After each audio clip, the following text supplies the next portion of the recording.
The Business Owner's Journey. I'm Nick Berry, and I've got real business owners telling their real stories, sharing their real lessons and strategies, so you don't have to figure it all out on your own. Jay McCauley is a fractional tech partner who helps non-technical founders buy back their time by handling the technical work that slows them down. Claude Cowork, Claude Code.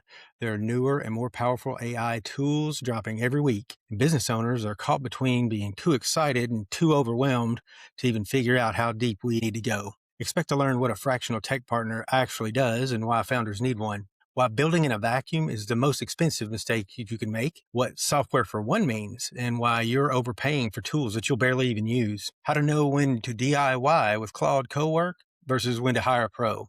The low-hanging fruit wins that any non-technical founder can pull off today. Why smart clients are shifting away from done for me to done with you, and how to ship ugly without losing your mind. Enjoy this episode with Jay McCauley. I felt like business owners needed someone like that, where they would be able to come in and help them take care of things on the technical side, where like a lot of business owners, that's not necessarily their strong suit. Maybe they're like a great marketer or a great salesperson, that sort of thing. Maybe they're not as technically inclined in terms of like putting up a website or doing back-end automations to help them be able to run their business more efficiently. They may not necessarily need to hire someone full-time in order to kind of handle those items for them. So that's sort of the gap that I fill for the clients that I work with, where it's basically just kind of someone in their corner where they can reach out and get in touch with someone immediately. They don't have to schedule meetings or cut through red tape and try to figure out the right person to help them and that sort of thing. So it's a quick turnaround time, and that's really what I help my clients with. So what I hear is for the idea person, right, who's like, I've got all these things that we could be doing, but for every one of them, like there's a website that has to be built, or an automation that we're missing, or now it's something I want to use AI for, or we need our workflow to be connected together. All these things that it takes us about 10 times longer than, well, probably more than that, than it would you. And it's not done right when we do it. Then we eventually go and find someone who will maybe fix it for us. You are the guy on retainer who takes care of those things. Exactly. The people I work with are very smart. Like they could very well go and figure out how to do the things that I do, but it's going to, like you said, it's going to take them quite a bit longer to do the technical things that I'm doing for them. So really what they're doing by working with me is buying back their time. Like buying back their time to focus on what they need to do in order to move the needle. And then they tell me like, hey, this is the problem I'm having. I don't have the time to fix it. Help me do that. And so that's basically what I do. I free up time for founders so they can go focus on the thing that, allows them to pull the biggest lever that they can in their business. I make sure everything is running smoothly, efficiently, fixing things if and when they come up on the back. That feels good to think about it. Yeah. So can you tell me about some of the projects that you worked on with clients? Yes. One example would be I work with an executive coach, and he works with founders and CEOs. And he also writes a newsletter where he is getting all of this sort of material from his, 2+ decades worth of experience being a founder, an operator, CEO. And he's turning that vast knowledge that he has into ways that he can help not only his clients, but also, help people who are reading his newsletters. I take that information and distill it into like lead magnets in the form of like decks that are, showing you a very specific process of like, growing your business, or how to hire the right team, how to properly onboard the people you hire so they make an impact right away, everything like that. So that's an example. And then another example is handling the backend infrastructure of the newsletter platform itself. So doing like A/B testing of like subject lines, or setting up segments for different readers of the newsletter where, if someone is opening their email, X percentage of time, maybe put them in this segment and that sort of thing. Setting up the lead magnets and automations so when they enter their email to get that lead magnet, everything fires, the automation, the sequence of emails goes out properly, that sort of thing. So that's a couple examples of some things that I do for a couple of my clients. It seems like you have some marketing perspective that you're bringing that you can kind of recognize. Here's what we're trying to create, and here's how it's done well. Yeah, I have an interesting perspective, I think, in terms of kind of what my background is, because I don't only have a technical background. And in actuality, my technical expertise is something I've started developing more recently. But for like a decade prior to what I've been doing now, I worked in customer success for a software development agency. And so I was working with our clients who were mostly, founder, CEOs, that sort of thing, and sort of working with our technical development team. And I was sort of the translation piece between what was happening on the technical side of things and relaying that information to our customers who are on the business side and that sort of things. Yeah, I've kind of been working with founders, executives, helping them deliver software solutions and that sort of thing for quite a while. And so I've kind of been on both sides of it, where I was on the understanding their business needs and that sort of thing from the client or customer success perspective. And then also understanding now what I'm doing now from the technical side of things. I'm a self-taught full stack developer. I understand, I think, both sides of it, the business side and how the technical sides have to line up in order for the client to get the outcome that they're looking for. Can we talk about some of the mistakes that founders are making on projects like this? One of the biggest things when I was working with the software development company was, and I'm seeing this now, they feel that the thing that they're releasing has to be absolutely perfect for it to see the light of day. When in reality, that is probably one of the worst things that they can do, because if they are not releasing it and getting feedback from potential customers or current customers, they're not going to know if they like it, if it's working, what their customers actually want to see in the product. So the worst thing they can do is what I call building in a vacuum. If you build in a vacuum, no one can see what you're doing. No one can see the product, give you feedback and that sort of thing. I would say ship it fast, ship it ugly if you need to. There's a very well-known saying from Reid Hoffman, founder of LinkedIn, like, you should be embarrassed by the first product that you ship. If you're not embarrassed by it, you have taken way too much time to do it. So that is one of the things I would say is that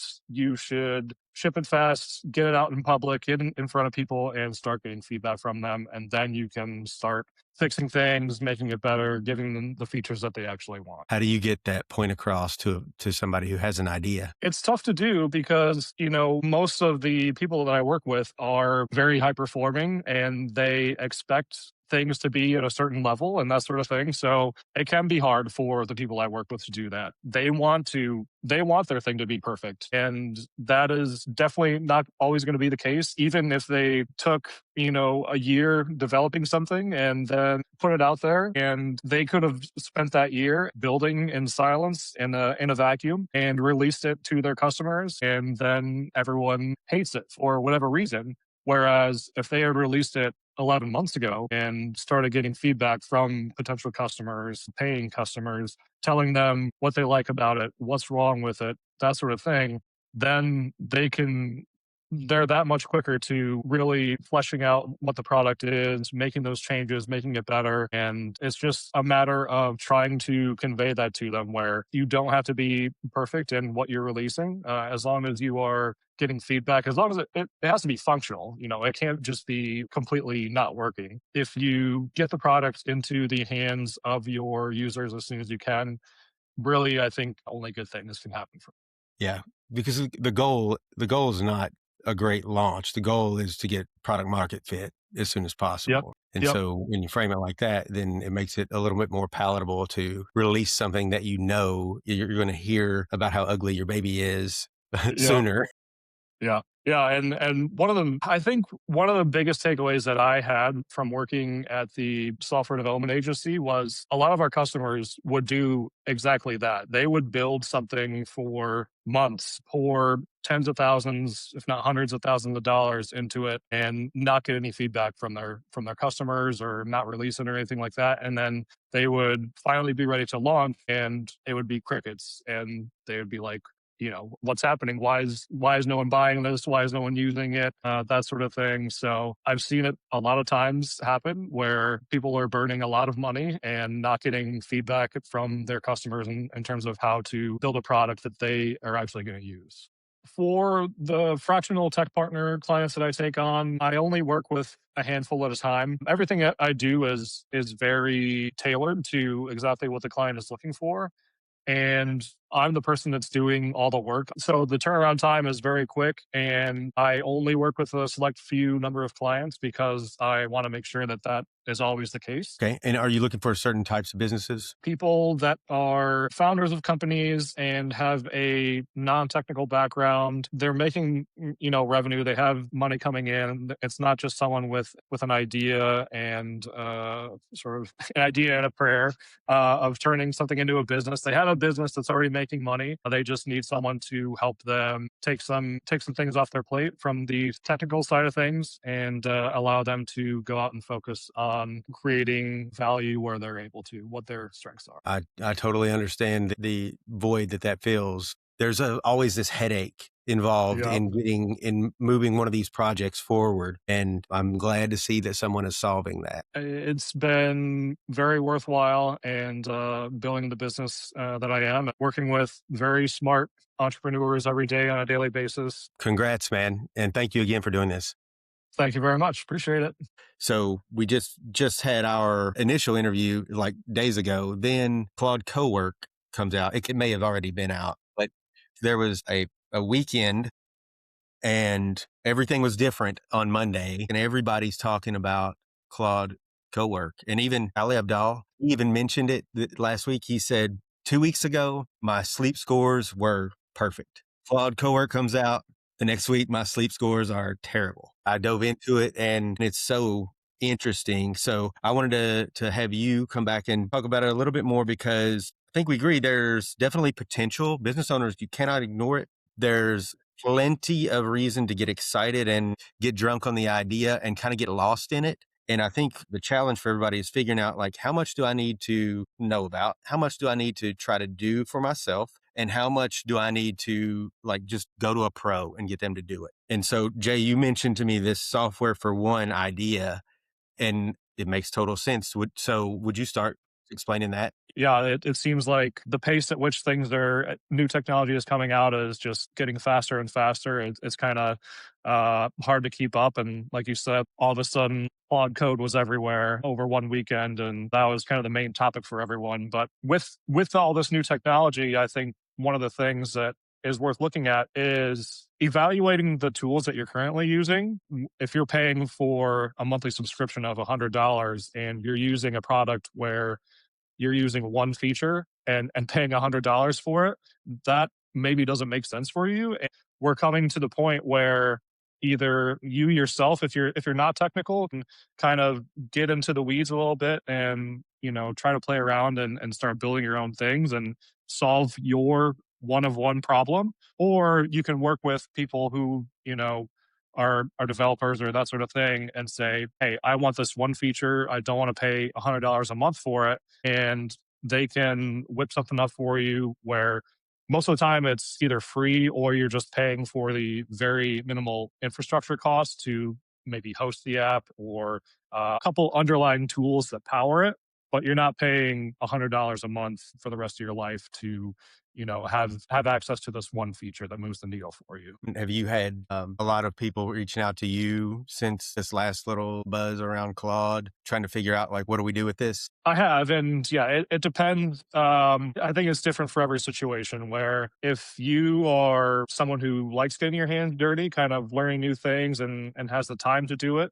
I think it makes sense to at least start sort of familiarizing yourself with these new tools, whether it's Claude Cowork, or if you want to dig in a little further and start playing around with Claude Code and that sort of thing, you can do that if you have the time and interest to do it. If you don't have time, then I think that's where it could make sense to find someone who specializes in things like that, someone like myself or other developers. They can teach you, or they can just build sort of bespoke custom solutions for you. Yeah, I mean, you need to know something about it. You need to be learning and trying to keep up at least on the surface level. But the real question is like how deep to get in, because it is bottomless and it's going to keep coming. Let's not think that this newest version of Claude is the end game here. It's going to be the thing that everybody's lathered up over for a little while until there's then a next thing. Yeah.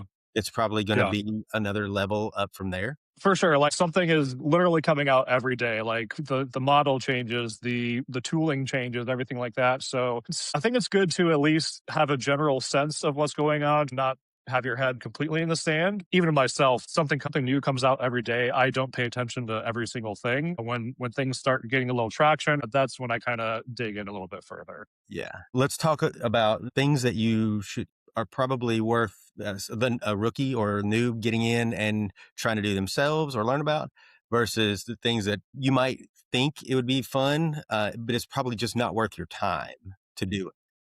One thing Claude Cowork is very good at, I think we're all a little bit messy and cluttered in terms of organizing files on our computer or something like that. So one thing that's a great example of what you can do with Claude Cowork is just give it access to a specific folder on your computer where you know you need to organize it a little better, rename some things, that sort of thing. And you can just give it the output that you want.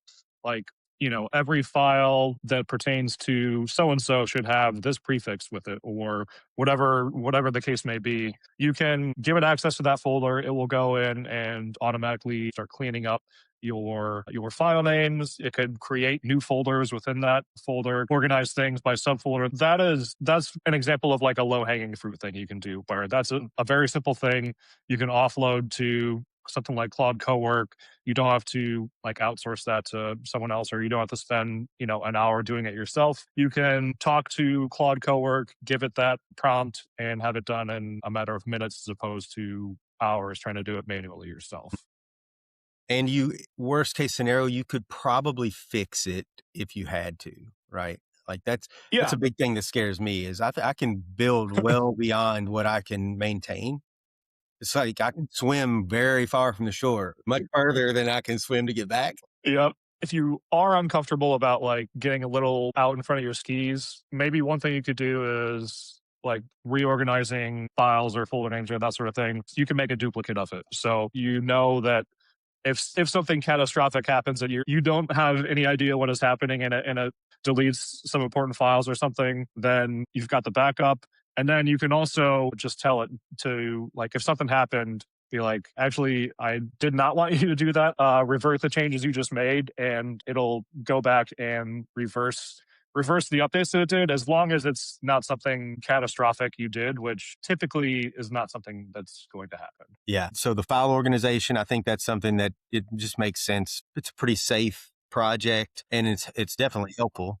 And then something I use it for pretty regularly is just creating scripts for Google Yeah. Drive, Google Sheets. I renamed, probably just added a prefix to a folder for 60, 70 files in it earlier this week. That would have taken, I don't know how long it would have taken, an hour to do that one at a time or close to it. And it probably took me 30 seconds to tell Claude. It probably took Claude 10 seconds to give me the answer. And then within a total of 3 minutes, the job was done. That was faster than me even telling somebody else to do it. So Exactly. those are the type of things that I think are like nice little baby steps. But you were telling me about a project that you had that I think is like a good example of something that it's exciting, it's valuable. It's something that a business owner might think, you know what, I'm going to go and I'm going to have it make me those things. And that's where Yeah. in that gray area though, it's like, I don't know, man, maybe some things you just want to get a pro to do. Yeah, so it depends. Like, there's certainly levels with either comfortability or time you have to spend and that sort of thing. So one of the things that I've been playing around with is there is basically this coding framework that takes video editing software and essentially turns it into programmable commands. So instead of, you're a podcast producer, you do video content, everything like that. People like you are paying for video editing software and maybe, paying teammates and stuff to do that stuff for you. One thing you can do is like you can essentially use this video editing software, which is free to use, and essentially have a conversation with Claude or Claude Code if you want to get a little bit more involved in it. And you can just tell it in natural language the edits that you want to make to the video, what kind of style, transitions, everything like that. And you can literally just type out sentences and have it edit the video for you. So definitely some interesting stuff there. Yeah. Absolutely. Yeah. You can't ignore it. So is like some of the familiarity, like how much of this, you're going to start doing some type of guidance for business owners who are wanting to get into doing some of this on their own, right? Yeah. Yeah. So, kind of what I've learned over the last year or so working with clients, like building software solutions for them, that sort of thing. There are some where like they want to be completely hands off. They don't want to know what's going on. They don't want to know how the sausage is getting made. They just want to, have the end result. And what I've been seeing more recently is like you were saying, everyone was talking about Claude Cowork and that sort of thing. Some of them are very interested in learning what tools are effective, how they can use them themselves to become more effective in their business and make their lives easier. So yeah, I'm recently going to be starting to kind of show people and work with them kind of on a one-on-one basis, kind of learn what they're struggling with currently, or what is sort of manual tasks that they think can be optimized by some of these new tools, and then working with them and teaching them how to do that. If it's, if they're making video content, editing their videos, like show them a way to do it much more effectively, or use a free tool as opposed to, paying a huge monthly subscription for something that they don't necessarily need. So what I've seen more recently is like it's shifting a little bit from a done for me thing where like everyone wants to just have the output and they don't care about learning what it takes to get there. And it's shifted a little bit more to done with you, where like they want to start learning how to use these tools, start getting into the weeds a little bit. Like, I don't think they want to become software developers if they're not currently, but it's just being more comfortable using these tools effectively. And being getting comfortable doing what you're talking about, it also kind of enlightens you as to what the possibilities are. Because as much as anything, that's where our minds need to be right now. It's not like if you are the business owner, you can't just expect that someone's going to show up and say, "Here's what you should do now." Right? It's you need to be kind of applying your imagination and seeing where do you think, what could it do for you? And it's hard to imagine until you've experienced a little bit of it, because we don't have anything else like this. Yeah. So- Yeah, I think, for sure. There's a lot more to interacting with like chatbots like Claude or ChatGPT, that sort of thing. A lot more to it than just asking it random questions and treating it like maybe a different version of Google, like a search. Thank you so much for listening. If you found the show valuable, you can say thanks and show your support simply by taking a quick second to like, share, and comment on the show. You can also find more information about each of my guests, all of the resources from the show, and myself at nickberry.info/TBOJ.